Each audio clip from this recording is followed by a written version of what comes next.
ሰላም ጤና ይስጥልን ክቡራን ተመልካቾቻችን ከኢትዮጵያ ኦርቶዶክስ ተዋሕዶ ቤተክርስቲያን የዕለቱን ዜና ቤተክርስቲያን ይዘንላችሁ ቀርበናል። ከዜናዎቹ ጋር አቤል አሰፋ አብሬያችሁ ቆያለሁ። ተከታተሉን።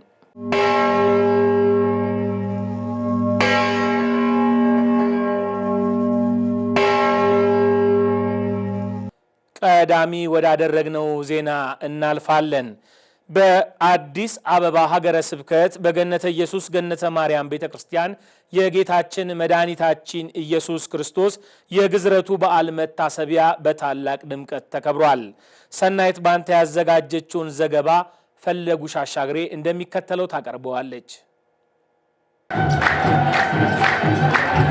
በየዓመቱ ጥር 6 ቀን የሚከበረው የጌታችን የመድኃኒታችን የኢየሱስ ክርስቶስ የግዝረት መታሰቢያ በዓል በአዲስ አበባ ሀገረ ስብከት ፈረንሳይ ለጋሲዮን 41 ኢየሱስ እየተባለ በሚጠራው አካባቢ በሚገኘው በጥንታዊና በታሪካዊ ገነተ ኢየሱስ ገነተ ማርያም ቤተክርስቲያን በታላቅ ድምቀት ተከብሯል። በክብረ በዓሉ ላይ የሀገረ ስብከት የሥራ ኃላፊዎች እንዲሁም የወረዳ ቤተ ክህነት ልዩ ልዩ የሥራ ኃላፊዎች የአድባራትና የገዳማት አስተዳዳሪ አባቶች፣ ካህናት፣ በርካታ ህዝበ ክርስቲያኖች ተገኝተዋል።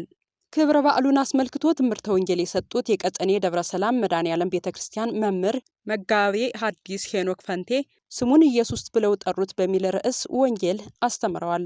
ተወልደ ከመላይ ወአኮ ከመደም እንደ ደም አይደለም የተወለደው እንደ ላብ ነው ይላል። ይሄን ደግሞ እናጥ ነው ክርስቲያኖች ደም ከሰውነታችን ሲወጣ አቁስሎ ምልክት አሳይቶ ሰንጥቆ ነው አይደል ከሰውነት የሚወጣው።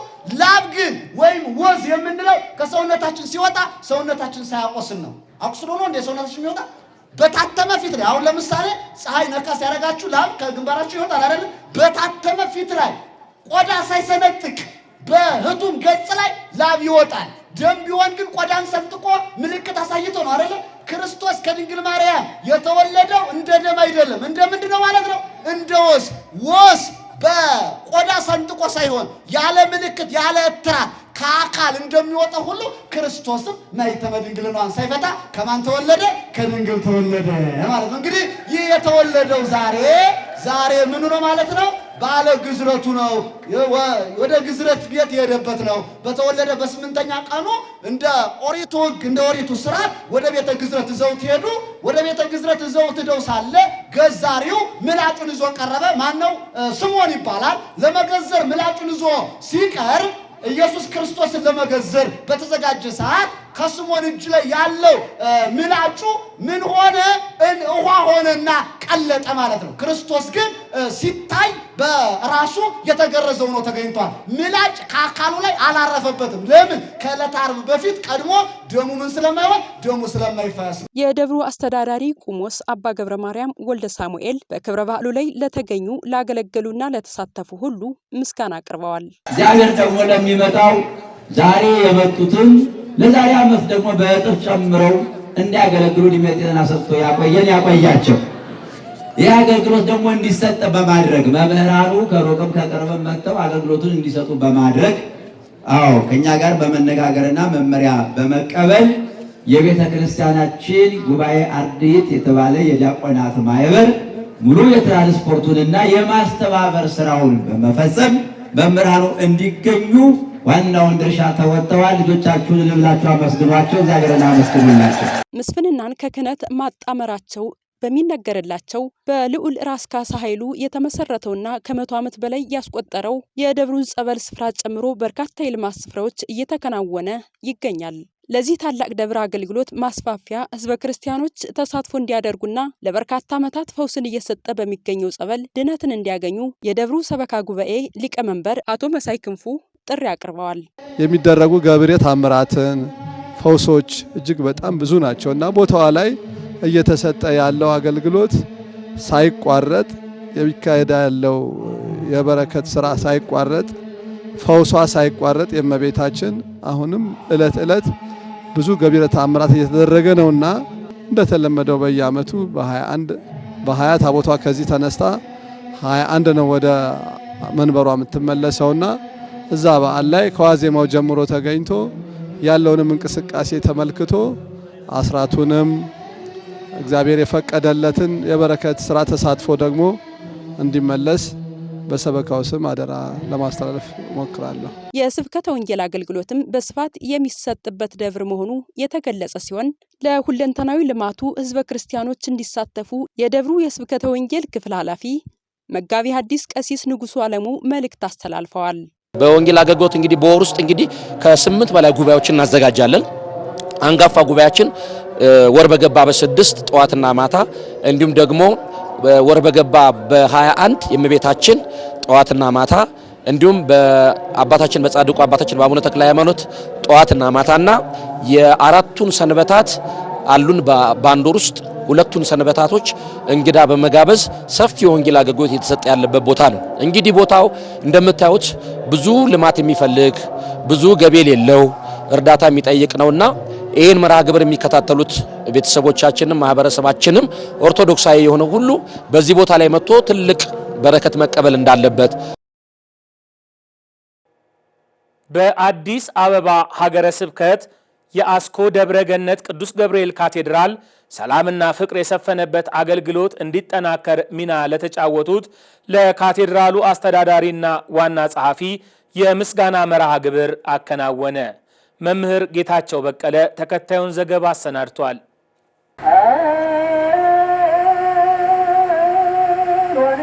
በአዲስ አበባ ሀገረ ስብከት የአስኮ ደብረ ገነት ቅዱስ ገብርኤል ካቴድራል ለካቴድራሉ አስተዳዳሪ ለመላከ ምሕረት ቀሲስ አበበሽ ንጉስና ለካቴድራሉ ጸሐፊ ለመጋቢ ምስጢር ፈቃዱ አረጋ በካቴድራሉ ላሳዩት የመልካም አስተዳደር ዘመኑን ለዋጀ የሥራ አመራር ቀድሞ በካህናቱ መካከል የተፈጠረውን ችግር በሰላም በመፍታት ቦታው የሰላም የፍቅር የአንድነት እንዲሆን በማድረጋቸው የካቴድራሉ ማህበረ ካህናት በካቴድራሉ አውደ ምሕረት ባዘጋጁት ልዩ የምስጋና መርሃ ግብር ላይ ስጦታ አበርክተዋል። የሽልማት ኮሚቴው ባቀረበው ሪፖርት መሰረት ከሐምሌ 1 ቀን 2017 ዓ.ም እስከ ታህሳስ 30 ቀን 2018 ዓ.ም ድረስ ለ6 ወራት በካቴድራሉ ዋና ስራ አስኪያጅና በካቴድራሉ ጸሐፊ በኩል የተሰሩ የሥራ ሪፖርቶችን አቅርበዋል። እነዚህም የመጀመሪያው በካቴድራሉ ውስጥ ተከስቶ የነበረውን ሰላምና አንድነት ከማምጣት አንጻር፣ በሁለተኛ ደረጃ በካቴድራሉ ውስጥ ያለውን መንፈሳዊ አገልግሎት የተሳካ እንዲሆን፣ በሶስተኛ ደረጃ የካቴድራሉን የልማት ስራዎች በማስቀጠል በርካታ ስራዎች መስራታቸውን ሪፖርቱ ያስረዳል። ካቴድራሉ ውስጥ ጠፍቶ የነበረውን ሰላምና አንድነት ከማምጣት አንጻር በማህበረ ካህናቱና በልዩ ልዩ ሰራተኞች መካከል ባለው የሰላም የፍቅርና አንድነት ሁኔታን በተመለከተ የካቴድራላችን ዋና አስተዳዳሪ ክቡር መላከ ምሕረት መምህር ቀሲስ አበበ የሺ ንጉስ እና ካቴድራላችን ዋና ጸሐፊ ክቡር መጋቤ ምስጢር ቀሲስ ፈቃዱ አረጋ ወደዚህ ካቴድራል ከመጡ በኋላ የመጀመሪያ ስራቸው ያደረጉት ከካቴድራሉ ማህበረ ካህናትና ልዩ ልዩ ሰራተኞች ጋር በመሆን ትውውቅ ማድረግ ነበር። ክቡር አባታችን መላከ ምሕረት መምህር ቀሲስ አበበ የሺ ንጉስ ክብርና ሽልማት ሰማያዊ እንጂ ምድራዊ እንዳልሆነ ገልጸው በውስጣችሁ አሁን ያለውን መከፋፈል፣ ዘረኝነትና የቡድንተኝነት ስሜትን አውጥታችሁ ጣሉ በማለት አባታዊ ምክራቸውን ከለገሱ በኋላ ሁሉም ማህበረ ካህናት እጆቻቸውን ወደ እግዚአብሔር አንስተው ሰላምን፣ ፍቅርንና አንድነትን ወደ ራሳቸው እንዲያመጡ ቃል አስገብተዋል። የካቴድራሉ አገልጋዮች እንደተናገሩት ከዚህ ቀደም ቦታው ከፍተኛ ችግር የነበረበት፣ አለመስማማቶች፣ የተለያዩ ግጭቶች የሚከሰቱበት ቦታ ነበር። ካቴድራሉም ያለ አስተዳዳሪም የነበረበት ወቅት ነበር። አሁን ግን የደብሩ አስተዳዳሪ መላከ ምሕረት ቀሲስ አበበና መጋቢ ምስጢር ፈቃዱ አረጋ ከመጡ በኋላ ችግሮች ተፈተው ዛሬ በሰላም በፍቅር በአንድነት ሆነን እያገለገልን ነው በማለት ገልጸዋል። እንግዲህ ከዚህ በፊት የነበረው ነገር አለ። አስተዳዳሪ ይመጣል፣ 2 ወርም 3 ወርም አይቀመጥም። የማይቀመጡበት ምክንያት ደግሞ ደብሩ ሰላም አልነበረውም ይመስለኛል። ካህናት ውስጥም የመለያየትና እንዲህ ግሩፕ የመፍጠር ነገር ነበረ። እንግዲህ እሳቸው እንደውም ያለ አስተዳዳሪ ለ3 ወር ያክል ነበረ ደብሩ ብሎ በሆነ በወኪል እየተመራ ማለት ነው። በኋላ እሳቸው ከተመደቡ በኋላ ይሄንን ነገር አጥንተው ችግሩ የት ጋር እንደሆነ አይተው ችግሩን ፈተው ተበታተነውን ነገር ሰብስበው ወደ ልማት ዞረው ያ ልማቱ ደግሞ ባመጣው ውጤት ካህናቱ የጠየቀው ጥያቄ ነበር፣ የደሞዝ ጥያቄ። የደሞዙን ጥያቄ ፈተውላቸው በዛ መልኩ ነው ሽልማቱ የተከናወነው ማለት ነው። ከ2017 ሐምሌ 1 ቀን ጀምሮ ያለው ለውጥ እነዚህ 2 አባቶች ሲመጡ እኛ ያገኘነውና ያየነው ለውጥ አንደኛ በግቢያችን የነበረው ነውጥ የቤተ ክርስቲያን ተቋም ሳይሆን የፖሊስ ሰራዊት ወይም ደግሞ ይህ በቃ ሰላም ያጣው የችግር ተቋም መስሎ ነበር የሚታየው። ይሄን በዋነኝነት ከመምጣታቸው ሳምንት ሳይሞላቸው የለውጥ አምጥተዋል። እናመሰግናለን። ከፊት በጣም መለያየቶች ነበሩ፣ የስራ ሂደቶች ችግሮች ነበሩ። እውነት ነው። በእኛም ላይ ራሱ ብዙ ነገር እኔ ከመጣው ራሱ ብዙ መለያየቶችና ብዙ ህጻጾችን አይነበረ ጉድለቶችን የስራ ጉድለቶችን እንግዲህ ባልዘረዝራቸውም የተወሰኑ ብዙ ችግሮች ነበሩ። ግን እኒህ አባት መምህር እኒህ መላከ ምህረት መምህር አበበየሽ ንጉስ እና መጋቤ ምስጢር ፈቃዱ አረጋ ዋና ጸሐፊ ከመጡ ወደዚህ የተሻለ ነገር አለ። ከዚህ በፊት ወደ አስኮ ደብረገነት ሰው ተዛውሮ ለመምጣት የሚፈራበት ካቴድራል ሆኖ ነበር። በጣም አስቸጋሪ ነው። ስሙ መልካም አይደለም። አሁን ግን መልካም የሆነ ነገር ስለታየ እነዚህን ሰዎች በስድስት ወር መካከል ውስጥ ይህንን አይነት ነገር ላመጡ ሰዎች ማህበረ ካህናት ተሰብስበን እስቲ ብንሸልማቸውስ ብናመሰግናቸው በማለት ይህንን አንድ ላይ ተወያይተን ማህበረ ካህናቱ አጠቃላይ የካቴድራሉ የአስተዳደር ሰራተኞች ጭምር ተነጋግረን ይህንን የሽልማት ፕሮግራም ያደረግነው ሰላማችንን የደብሩን ስም በመቀየራቸው ነው። መላከ ብርሃን ቀሲስ አበበየሽ ንጉስ እንዳብራሩት እኛ የተሰጠን ኃላፊነት ነው የተወጣ ነው። ወደፊትም ካሁን በበለጠ ለሰላምም ለልማትም አገልግሎቱን ሁሉ ለማፋጠን ተግተን እንሰራለን ብለዋል። መላከ ምሕረት አክለውም የሥራ ኃላፊዎች እንዳንድ ልብ መካሪ፣ እንዳንድ ቃል ተናጋሪ ሆነን ምዕመናን ጠምቷቸው የነበረውን ሰላም አጥተውት የነበረውን ልማት ርቋቸው የነበረውን አንድነት ለማምጣት አሁንም ወደፊትም ከምዕመናን ጋር እየተነጋገርን ተባብረን በአንድነት እንሰራለን ሲሉ ገልጸዋል። እኛ የሰራን አልመሰለንም። እኛ ደግሞ የተሰጠን ኃላፊነት ነው የተወጣ ነው። በዚህ ልክ ስድስተኛው ወር ላይ ጠብቆ እንዲህ አይነት ሞገስ ማልበስ ካሁኑ እስከ ዛሬው በበለጠ ሳናንቀላፋ ሳንተኛ ሳንደክም ለልማቱም ለሰላሙም ለመንፈሳዊ አገልግሎቱም ለማህበረ ምእመናኑም ሁሉ ነገር ለማፋጠን በቅዱስ ገብርኤል ስም ቃል እገባለሁ። ከኔ ጀምሮ ያላችሁ የሥራ ኃላፊዎች መጋቤ ምስጢርም እና መጋቤ ጥበብም የአስተዳደር ሰራተኞቹም ማህበረ ካህናት ጠቅላላ እንዳንድ ልብ መካሪ እንዳንድ ቃል ተናጋሪ ሆነን እስካሁን የአስኮ ምእመናን ጠምቶት የነበረውን ሰላም አጥቶት የነበረውን ልማት ርቆት የነበረውን አንድነት አሁንም ወደፊት ከምእመናኑ ጋር እየተነጋገር ከእናንተ ጋር ተባብረን እንዳንድ ልብ መካሪ እንዳንድ ቃል ተናጋሪ ሆነን ለማገልገል ቆርጠን ተነስተናል። ቃል እንገባለን። በመጨረሻም ለደብሩ አስተዳዳሪና ጸሐፊ ለሰበካ ጉባኤ ለስብከተ ወንጌል አባላት ስጦታዎች ተበርክተውላቸዋል። በሰበታ ምዕራፈ ቅዱሳን ቅድስት ሥላሴ በዓታ ለማርያምና አቡነ አረጋዊ አብያተ ክርስቲያናት የተሰራው አዲስ ህንጻ ቤተ ክርስቲያን ተባርኮ ለአገልግሎት መብቃቱ እንዳስደሰታቸው የደብሩ አገልጋይ ካህናት ገለጹ። ሰላም አምባዬ ተከታዩን ዘገባ አሰናድታለች። በሰበታ ከተማ የሚገኘው የምዕራፈ ቅዱሳን ቅድስት ሥላሴ በዓታ ለማርያም ወአቡነ አረጋዊ ቤተክርስቲያን ከደረሰበት የእሳት ቃጠሎ ጉዳት በኋላ በምእመናንና በበጎ አድራጊዎች ድጋፍ እንደገና ተገንብቶ የቅዳሴ ቤቱ የምርቃት ስነ ስርዓት በድምቀት ተከናውኗል።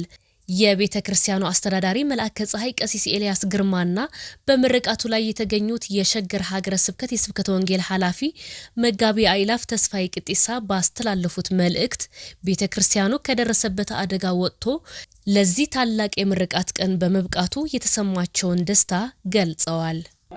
እንግዲህ ያው እኔ በአስተዳዳሪነት እዚህ ቦታ ከተመደብኩኝ ገና 2 ዓመቴ ነው። ልክ እኔ ስመጣ ያው የፊኒሺንግ ስራ ሳይጠናቀቅ ገና በጅምር ነበር የደረስኩትና ከዛ በኋላ ግን ያሉት የዚህ ህንጻ ስራ በጣም የሚደንቅና የእግዚአብሔር እጅ ያለበት ህንጻ ነው። እንግዲህ ይሄን ቤት በገንዘብም በእውቀትም እየረዱ የነበሩት ብዙ ክርስቲያኖች አሉ። እንኳን ደስ አላችሁ። ሌላው ደግሞ ብፁዕ አባታችን በየጊዜው በየሰዓቱ በሐሳብም በገንዘብም እየረዱን ነበር። ይሄ ቤተክርስቲያን የቃጠሎ አደጋ ደርሶበት ነበርና በእለቱ መጥተው ብፁዕ አባታችን አይቶ ቦታውን ባርከው አዲስ መቃኞ ተሰርቶ በገንዘባቸውም ድጋፍ አድርገው ነው ሄዱትና በእውነት ለብፁዕ አባታችን ትልቅ ምስጋና አለን። ሌላው የሀገረ ስብከቱ ሰራተኞች፣ የወረዳ ሰራተኞች በሙሉ ይሄንን ቦታ እንደራሳቸው ቦታ አይተው እንደ መስሪያ ቤታቸው ነው ማለት እንችላለንና እየረዱን እያገዙን የዛሬውን ደስታ ለማየት ችለናልና እነሱም እንኳን እግዚአብሔር ረዳችሁ እኛንም እንኳን እግዚአብሔር ረዳን እንላለን። ምርቃቱ እንግዲህ እጅግ ግሩም ነው። ይሄ ቤተክርስቲያን ቀደም ሲል ላለፉት ዓመታት በብፁዕ አባታችን አቡነ ሳዊሮስ መመሪያ ሰጪነትና አባታዊ ክትትል እጅግ ግሩም በሆነ መልኩ ዲዛይኑ ወጥቶ መቅደሱም በሚገባ ስፋቱና ጥራቱ ተጠብቆ እንዲሰራ በቅርበት ክትትል በማድረጋቸው ዛሬ እጅግ ውብና ማራኪ በሆነ መልኩ ለምርቃት በቅቷል። ኃላፊው አክለውም ቅድስት ቤተክርስቲያን በዚህ ዘመን ትኩረት ልትሰጠው የሚገባው ዋና ተግባር ስብከተ ወንጌል መሆኑን በመጠቆም ከህንጻ ግንባታው ጎን ለጎን ወንጌልን ለምእመናን በማዳረስ ረገድ ሰፊ ስራዎች ሊከናወኑ እንደሚገባ አሳስበዋል። የሀገረ ስብከቱ ስብከተ ወንጌል እንግዲህ እንቅስቃሴው እውነት ለመናገር ከሆነ በሞዴልነት ሊጠቀስ ሊነገር የሚገባ ነው። ሞዴል የሚያደርገው ምንድነው ከተባለ ብዙ ጊዜ ወጣቶችን ማዕከል ያደረገ የስብከተ ወንጌል እንቅስቃሴ ይደረጋል። በእኛ ሀገረ ስብከት በተለይ ወጣትነት ለቤተ ክርስቲያን የሚል በብፁዕ አባታችን የተጀመረ ወጣቶችን ማዕከል ያደረገ ጉባኤያትን በተለያየ ስፍራ እናደርጋለን። የአድባራት የአንድነት ጉባኤያት አሉን። ወራዊ ጉባኤያትን በደንብ እንከታተላለን። በዚህ ላይ ወጣቶችን ስልጠና በመስጠት ካህናቱን በማሰልጠን ለስብከተ ወንጌሉ ጥሩ ድጋፍ እየተደረገ በመሆኑ ይህን የሀገረ ስብከቱ የስብከተ ወንጌልን እንቅስቃሴውን ጎላ ያደርገዋል። በአጠቃላይ እንግዲህ ያው ቅድስት ቤተክርስቲያን በዚህ ዘመን የሚያስፈልጋት ጅማሯም ፍጻሜዋም ስብከተ ወንጌል ስለሆነ ስብከተ ወንጌሉ ላይ ሁሉም ሰው ትኩረት ሰጥቶ የአድባራት አስተዳዳሪዎች፣ የአድባራት ሰበካ ጉባኤያት ሁሉም ተባብሮ ለስብከተ ወንጌል ቢሰራ ያለውን ለማቆየት የጠፋውንም ደግሞ ፈልጎ ለማምጣት ያስችላልና ስለዚህ ሁሉም ፊቱ ወደ ስብከተ ወንጌል ይመልስ የሚል መልእክት አለኝ። የቤተ ክርስቲያኑ አስተዳዳሪ መልአከ ፀሐይ ቀሲስ ኤልያስ ግርማ በበኩላቸው የቤተ ክርስቲያኑ ህንጻ ተጠናቆ ለአገልግሎት መብቃቱ ለምእመናን ትልቅ መንፈሳዊ ጥንካሬ እንደሚሰጥ ገልጸው በተለይም በቤተ ክርስቲያኑ ቅጥር ግቢ ውስጥ የሚገኘው ጠበል በርካታ ገቢረ ተአምራት እየተከናወኑበትና ብዙዎች ፈውስ እያገኙበት መሆኑን ገልጸዋል። እንዲህ ያው ቤተ ክርስቲያን አሐቲ ናት ነው አንዲት ናትና በውጪም በውስጥም ያሉት ወገኖቻችን በጣም ለጸሎት ምቹ የሆነ ጸሎት የሚሰማበት ጸበሉ በጣም ገቢረ ተአምራት የሚያደርግበት ሙት ያስነሳ ጸበል ያለው ነው። የቅድስት ሥላሴ የአቡነ አረጋዊ በዓታ ለማርያም ሶስቱም የጸበል ቦታዎች ተአምራት የሚሰሩበት ነው። ዋነኛው እኛ የምንፈልገው ምእመናን ወደዚህ ቢመጡ ይህንን ድነት ቢካፈሉ፣ ሁለተኛ ላይ ደግሞ በተቻላቸው አቅም ሁላቸውም እቺን ቦታ የገንዘብም የሐሳብም ድጋፍ እንዲያደርጉልን ጥሪያችንን እናስተላልፋለን። እየተከታተላችሁ የምትገኙት ከኢትዮጵያ ኦርቶዶክስ ተዋሕዶ ቤተክርስቲያን ቴሌቪዥን ተሰናድቶ ወደ እናንተ የሚቀርበውን የዜና ቤተክርስቲያን ጥንቅራችን ነው። ከአዲስ አበባ ውጪ ወዳሉት ዜናዎቻችን እናልፋለን።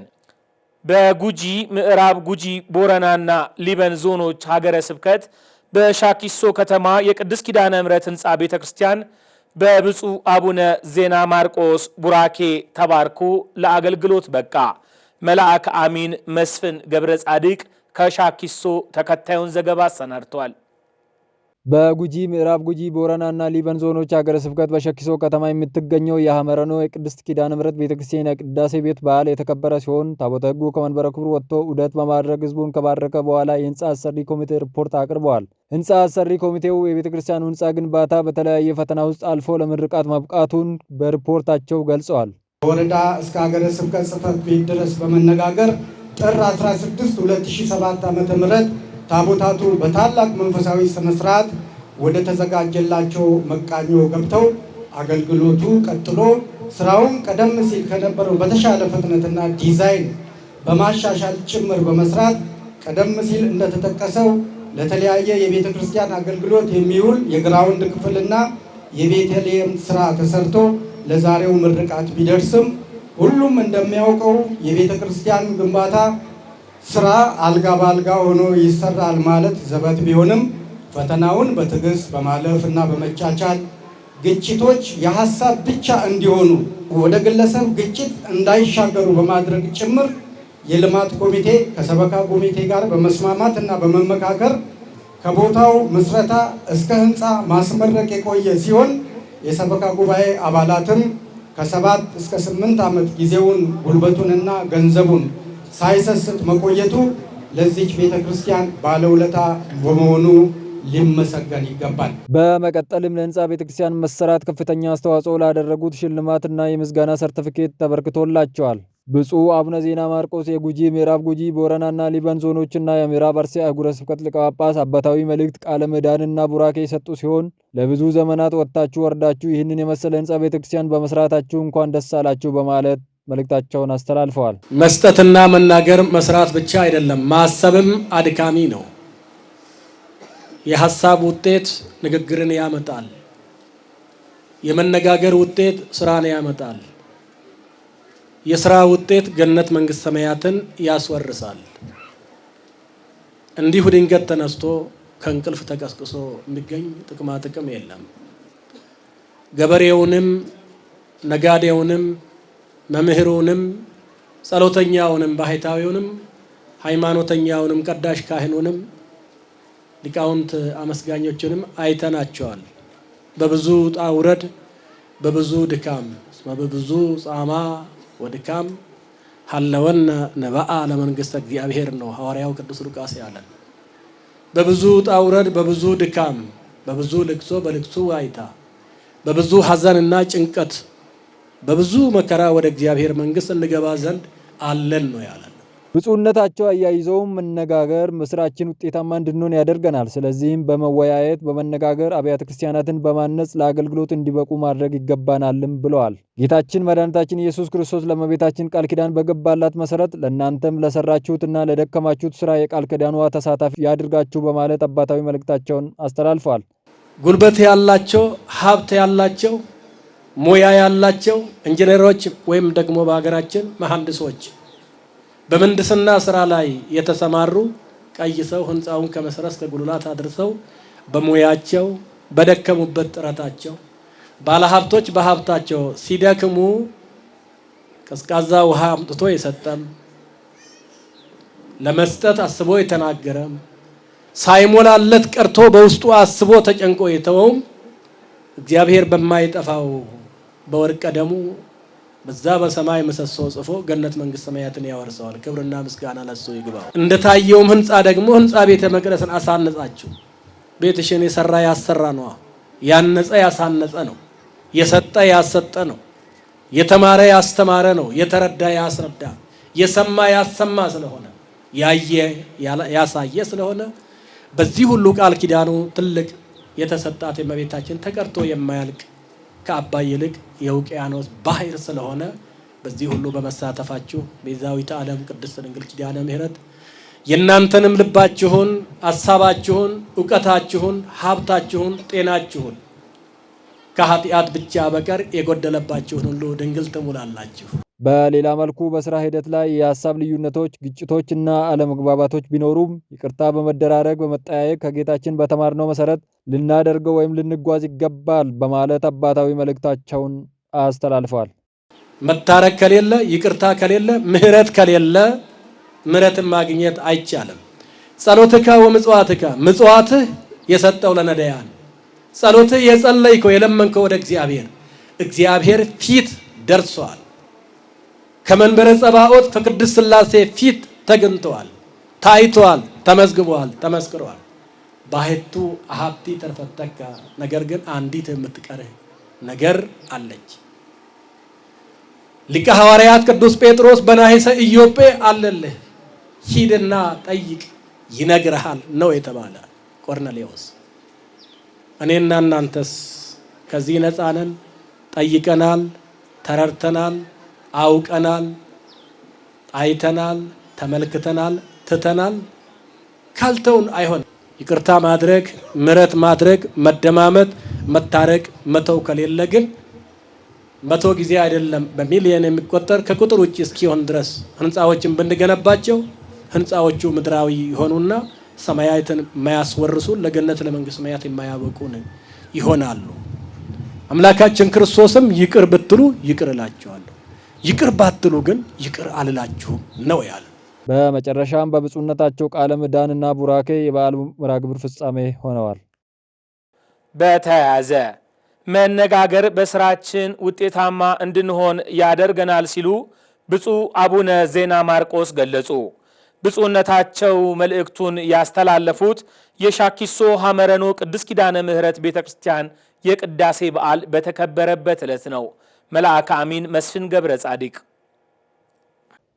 በጉጂ ምዕራብ ጉጂ ቦረናና ሊበን ዞኖች ሀገረ ስብከት በሸኪሶ ከተማ የቅድስት ኪዳነ ምሕረት ቤተክርስቲያን በብፁዕ አቡነ ዜና ማርቆስ የጉጂ ምዕራብ ጉጂ ቦረናና ሊበን ዞኖች የምዕራብ አርሲ አህጉረ ስብከት ሊቀ ጳጳስ ቡራኬ ተባርኳል። በመርሐ ግብሩ ላይ የአዶላ ወረዳ ስራ አስኪያጅ መጋቤ ተአምር ሃይማኖት ደኑ፣ ካህናትና ዲያቆናት፣ የሸኪሶ ከተማ ከንቲባ አቶ ፍሮምሳ ኢዴማ፣ አቶ አብዱራሺድ አደም የብልጽግና ፓርቲ ኃላፊ፣ ሌሎች የመንግስት ባለስልጣናት፣ አባገዳዎችና ሀደ ስንቄዎች ሞተረኞች በተገኙበት በብፁዕነታቸው ሸኪሶ ከተማ ሲገቡ ደማቅ አቀባበል አድርጎላቸዋል። የከተማው መስተዳድሩ ለብፁዕነታቸው በከንቲባው አማካኝነት ሽልማት አበርክቶላቸዋል። የከተማው ከንቲባ ለብፁዕነታቸው የእንኳን ደህና መጡ መልእክት ያስተላልፉ ሲሆን ብፁዕነታቸው ህዝባቸውን ለማገልገል በመምጣታቸው በጣም ደስ ብሎናል በማለት ተናግረዋል። አባ ገዳ ገናሌ አጋ በበኩላቸው ለብፁዕነታቸው የእንኳን ደህና መጡ መልእክት ካስተላለፉ በኋላ የኢትዮጵያ ኦርቶዶክስ ተዋሕዶ ቤተክርስቲያን ሃይማኖት ሰላም፣ አንድነትና ፍቅርን የምትሰብክ መሆኗን በመናገር ሸኪሶ ከተማ የልማት ሀገርም ናት ብለዋል። ብፁዕነታቸውም የሰላምና የፍቅር ሀገር በሸኪሶ ስለተደረገላቸው አቀባበል አመስግነው ባለመደማመጥ፣ ባለመስማማት፣ ባለመነጋገር የሚለማ ሀገርም ሆነ ቤተክርስቲያን ስለማይኖር በአንድነት ሆነን ሀገራችንን ብሎም ቤተክርስቲያናችንን ማልማት ይገባናል ብለዋል። የሸኪሶ ሐመረኖ ቅድስት ኪዳነ ምሕረት አዲሱ ህንጻ ቤተክርስቲያን በብፁዕነታቸው ቡራኬ በጸሎተ ወንጌል ተባርኮ ታቦታተ ሕጉ ከመቃኞ ወደ ተባረከው አዲሱ ህንጻ ቤተክርስቲያን ገብቷል። የደብሩ ሊቃውንት ዕለቱን በማስመልከት ያሬዳዊ ዜማ አቅርበዋል። የቡራኬ ቤተክርስቲያን መርሐ ግብሩ በብፁዕነታቸው አባታዊ መልእክት ቃለ ምዕዳንና ቡራኬ ተፈጽመዋል። ብፁዕ አቡነ ሳዊሮስ የመንበረ ፓትርያርክ ጠቅላይ ቤተ ክህነት ዋና ስራ አስኪያጅ፣ የሸገር ከተማና የደቡብ ምዕራብ ሸዋ ሀገረ ስብከት ሊቀ ጳጳስ ስብከተ ወንጌልን ተደራሽ ለማድረግ እያበረከቱ ያለው አስተዋጽኦ ለገጠሪቱ ቤተ ክርስቲያን ተስፋ ነው ሲሉ የበች ወረዳ ቤተ ክህነት ዋና ስራ አስኪያጅ መልአከ ምሕረት ቀሲስ ተሾመ ኃይሉ ገለጹ። ሰላም አምባይ በደቡብ ምዕራብ ሸዋ ሀገረ ስብከት የአዋሽ ቡኒ ጡሪ ጎዳ ቅዱስ ሚካኤል ህንጻ ቤተክርስቲያን የምርቃት ስነ ስርዓት በድምቀት ተከናወነ።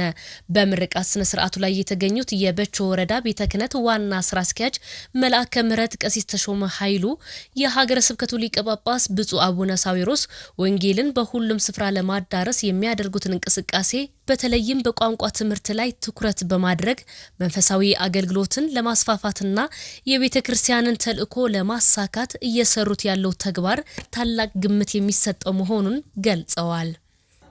በእውነት እኔ በጣም ዳግም እንደተወለድኩ ነው ያየሁት። ምክንያቱም በዚህ እንደ ወረዳችን እንዲህ አይነት ታላቅ ደብር ተሰርቶ አይታወቅም። በጣም ደስ ብሎኛል ብፁዕነታቸው በመምጣታቸው። ሌሎችም አገልጋዮች ወረዳም የሀገረ ስብከትም ከሳቸው ተከታዮችም ጋር በመምጣታቸው በጣም ደስ የሚል ነው። ደስታ ነው የተሰማኝ። በጣም ነው የተሰማኝ። ደስ የሚል ነው። እግዚአብሔር ይመስገን ጥሩ ነው። አሁን ላይ ሁሉም ስብከተ ወንጌሉን በሀገረ ስብከቱና በብፁዕ አባታችን መመሪያ ሰጭነት ሀገረ ስብከት ወረዳችን ያለው እንቅስቃሴ በጣም ጥሩ ነው። በየቋንቋቸው ህዝባችን በገጠር ውስጥም በከተማ ውስጥ ያሉት ስብከተ ወንጌል በማታም በሰርክ ጉባኤም በዚህ በክብረ በዓላትም ሁሉ በጣም ደስ በሚል ሁኔታ በቋንቋቸው የሚማሩት ህዝበ ክርስቲያን እየተማሩ ነውና በጣም ደስ ይላል። በእለቱ በምርቃቱ ላይ የተገኙት መምህር ሰለሞን በበኩላቸው የህንጻ ቤተ ክርስቲያኑ ግንባታ ተጠናቆ ለአገልግሎት በመብቃቱ የተሰማቸውን ደስታ ገልጸዋል። የህንጻው ግንባታ እንዲህ እንደምናየው እንደው መቼም ሲያልቅ መቼም ደስ ይላል። ብዙ ውጣ ውረዶች ነበሩ። በመሀልም ያው ትንሽ የኮቪድ ችግር ነበረ። በሱ ምክንያት ትንሽ ጎተተን። ከሱ በኋላ ደግሞ ትንሽ በነበሩት አካባቢው ላይ የጸጥታ ችግር ስለነበረ በዛ ምክንያት ነገሮችን ቶሎ አስተካክለን ለመጨረስ አልቻለም። እግዚአብሔር ፈቅዶ ግን ዛሬ ላይ እዚህ ደርሰናል። ከምንም በላይ እግዚአብሔር የተመሰገነ ይሁን። እግዚአብሔር ታላቅ አባት ነው ለዚህ ዕለት ያደረሰን፣ ብንወድቅም እያነሳን፣ ይልቁንም ደግሞ በቸርነቱ ከብዙ ቦታ ላይ ሰብስቦን ነው የተገናኘ ነውና ያ የወንድምነት ፍቅር ደስ የሚያሰኝ ነበር። እንደገና ሙያ እውቀቱ ያላቸው አገልጋዮች ይልቁንም ግንባታውን በተመለከተ አማካሪን በተመለከተ ህንፃ ግንባታውን ለህንፃውም የሚያስፈልጉትን ነገሮች ብዙዎች ወንድሞችና እህቶች ተባብረውን ውጭ ያሉም አገር ውስጥም ያሉ ተባብረውን ለዚህ በቅተናል። በያሉበት ቦታ ሁሉ እግዚአብሔር በያሉበት ቦታ ይባርካቸው፣ በረከቱን ያብዛላቸው፣ ረድኤቱን ያብዛላቸው። የቤተ ክርስቲያኑ ህንፃ ምርቃት በሀገረ ስብከቱ እየተከናወነ ያለውን የልማትና የስብከተ ወንጌል አገልግሎት እንቅስቃሴ አንዱ አካል መሆኑን በስነ ስርዓቱ ላይ ተገልጿል። ህንፃው ቤተ ክርስቲያኑ በጣም በውረድ ነው የተሰራ። በእውነት በህዝበ ክርስቲያን በእናቶቻችንና በዚህ በባዕድ ሀገርና በአዲስ አበባና በዚህ በተወላጁ ነው የተሰራው። ህንፃው በጣም ቆሞ ነበረ በመሃል በዚህ በነባራዊ ሁኔታ።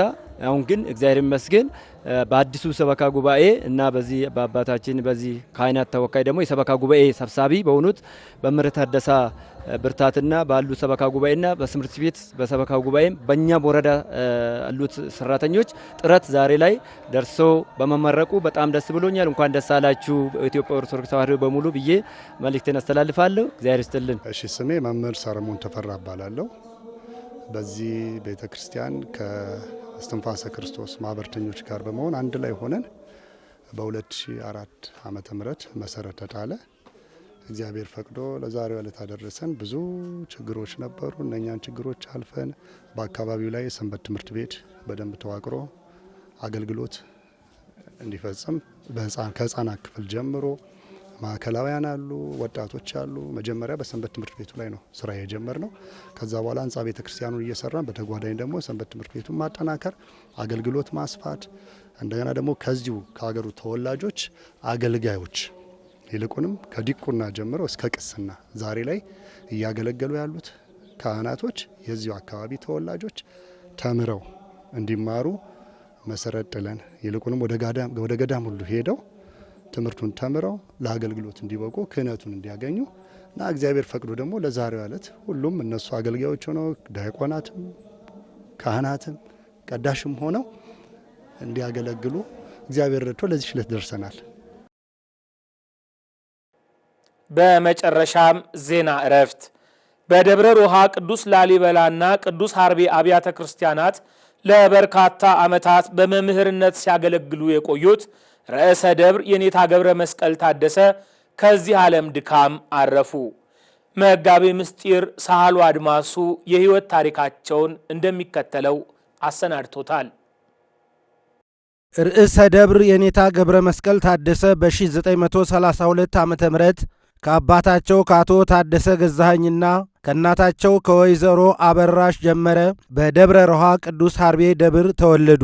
የኔታ ገብረ መስቀል ታደሰ በ14 ዓመታቸው በመቄት ወረዳ ቤተ ክህነት እመምዑዝ ቅድስት ኪዳነ ምሕረት ገዳም የጀመሩትን የአብነት ትምህርት በተለያዩ ስመጥር ሊቃውንት ዘንድ በመዘዋወር መማራቸውን የመጀመሪያ የቅኔ ትምህርታቸውን በጥንቱ የእጁ አውራጃ ደቦት ቅድስት ማርያም ደብር ከመምህር ወልደ ሰንበትና በላስታ አውራጃ ኩልመስክ ቅዱስ ሚካኤል ደብር ከመምህር ወልደ ትንሣኤ ማጥናታቸውን በኋላም የአዴል ባዴላ አቡነ ሳሙኤል ደብር መምህር ከሆኑት ከመምህር ይትባረክ አወቀ በመቀኘት የሊቅነት ማዕረግ ላይ በመድረሳቸው ቅኔን ከናገባቡ ተምረው ማስመስከራቸውን ዜና መዋዕላቸው ያስረዳል። ሊቁ የኔታ ገብረ መስቀል ታደሰ ከ1961 ዓ.ም ጀምሮ ከ50 ዓመታት በላይ በታላቁና በጥንታዊው በደብረ ሮሃ ቅዱስ ሀርቤ ገብረ ማርያም ቤተ ክርስቲያን በመምህርነት እያገለገሉ የቅኔ ጉባኤ መስርተው ወንበር ዘርግተው ደቀ መዛሙርትን አብዝተው በማስተማር በርካታ የቤተ ክርስቲያን ሊቃውንትን አፍርተዋል። በላስታ ዛውጌ ነገሥታትና በአካባቢው ታሪክ ዙሪያ ከ400 በላይ ገጽ ያለው ረቂቅ የታሪክ ሰነድ ለቅድመ ሕትመት ያደረሱ ሲሆን ነገር ግን አረፍተ ዘመን እንደገታቸው የዜና ቤተ ክርስቲያን ዝግጅት ክፍል ይጠቁማል። ሊቁ የኔታ ገብረ መስቀል ታደሰ ከትዳር አጋራቸው ከወይዘሮ ያለምወርቅ አዱኛ 6 ወንዶችና 4 ሴቶች ልጆችን ያፈሩ ሲሆን ባደረባቸው ሕመም በሕክምና ሲረዱ ቆይተው በተወለዱ በ86 ዓመታቸው ጥር 2 ቀን 2018 ዓመተ ምህረት ከዚህ ዓለም ድካም አርፈዋል። የቀብር ሥርዓታቸውም ተወልደው ባደጉበትና ባገለገሉበት በታሪካዊውና በታላቁ ደብር በደብረ ሮሃ ቅዱስ አርቤ ቤተ ክርስቲያን ቅዳሜ ጥር 2 ቀን 2018 ዓመተ ምህረት የደብረ ሮሃ ቅዱስ ላሊበላና የደብረ ሮሃ ቅዱስ አርቤ ሊቃውንት፣ ቀሳውስት፣ ዲያቆናትና ምዕመናንና ቤተሰቦቻቸው እንደዚሁም ወዳጅ ዘመዶቻቸው በተገኙበት ተፈጽመዋል። ከኢትዮጵያ ኦርቶዶክስ ተዋሕዶ ቤተክርስቲያን የብዙሃን መገናኛ ስርጭት አገልግሎት ድርጅት ኢኦቲሲ ቲቪ ለሰዓቱ ያሰናዳ ነው የዜና ቤተክርስቲያን ጥንቅራችን ይህንን ይመስል ነበር። መርሃ ግብራችንን በሳተላይት ቴሌቪዥን በኢትዮሳትና በዲኤስቲቪ እንዲሁም በዲጂታል ሚዲያ ገጾቻችን በዩቲዩብ፣ ፌስቡክ እና ቴሌግራም እንዲሁም በሌሎች የማህበራዊ ሚዲያ ትስስር ገጾች #ኢኦቲሲቲቪ እያላችሁ እንድትከታተሉ ግብዣችንን እናቀርባለን። በዚሁ አጋጣሚ የቤተክርስቲያናችሁን የዲጂታል ሚዲያ ገጾች #ኢኦቲሲቲቪ እያላችሁ ላይክ፣ ሰብስክራይብ እና ሼር እንድታደርጉ ጥሪያችንን እናቀርባለን። ለሰዓቱ ያሰናዳነው የዜና ቤተክርስቲያን ጥንቅራችን ይህንን ይመስል ነበር። ከቀሪ የኢትዮጵያ ኦርቶዶክስ ተዋሕዶ ቤተክርስቲያን ቴሌቪዥን መርሃ ግብራት ጋር አብራችሁ ቆዩ። ሰላም።